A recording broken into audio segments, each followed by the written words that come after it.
The 2016-17 provincial budget saw operating funding for school divisions cut by $22 million. What is your plan for restoring education funding to previous levels? I strongly believe that one of the basic fundamental principles of the Saskatchewan economy is that not a wheel turns in this province without education. If we are going to grow and sustain Saskatchewan's competitive advantage, we need to invest in education, because if we don't, there are consequences, both human and fiscal, to our province. We need an approach to education and early learning that's flexible, student-focused, and provides educators with the funding, support, and freedom they need to teach. Because I believe that we do everyone a disservice when we introduce a strategic plan but not provide adequate resources to properly implement it. I would initiate an immediate review of the 2020 education sector strategic plan to ensure that we are directing appropriate funds to the right places to achieve the plan's goals. This review will demand a full and honest dialogue with our partners, teachers, school boards, and the Ministry of Education. Teachers know the importance of inclusive education. This means accommodating students regardless of their physical, emotional, intellectual, or social differences. To be implemented successfully, it requires supports for students and teachers. How will you support inclusive education? My granddaughter Maya is autistic, and so I know individual students have unique and often complex needs.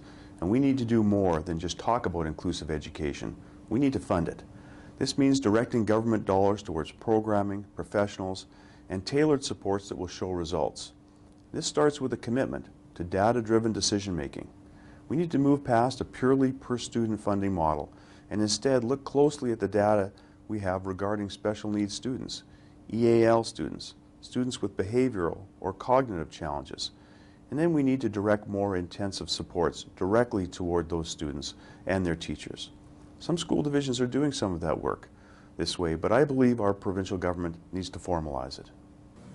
One of the most important relationships in education is the relationship between students and their teachers. Teachers know their students, their families, and their communities. How will you ensure local voices are heard?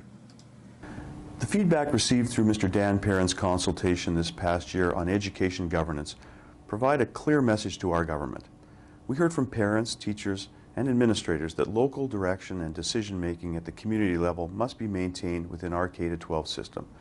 As a former school board trustee and chair of the Saskatoon Public School Board, I understand why local input is so critical. I'm committed to ongoing dialogue and consultation with all partners in our education sector so that all decision-making regarding education policy, especially decisions made at the cabinet table, are made with the best interests of students in mind.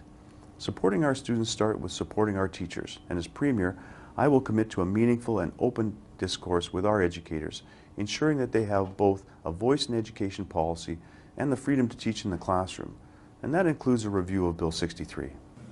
The United Nations Convention on the Rights of the Child guarantees access to high-quality public education.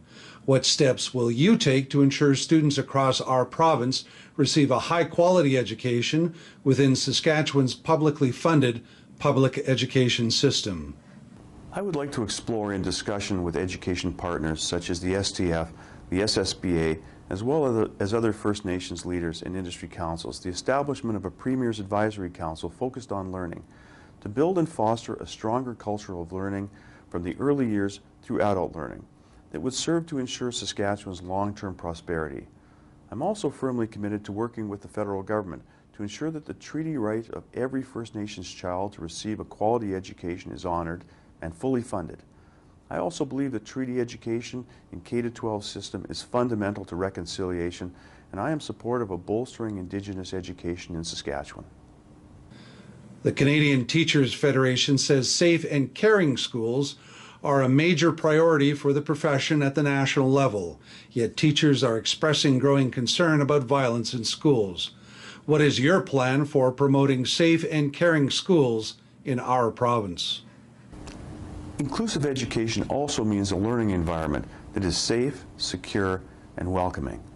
As Premier, I will support partnerships between schools, municipalities, law enforcement, and community organizations to implement programs and initiatives that foster understanding, tolerance, and acceptance.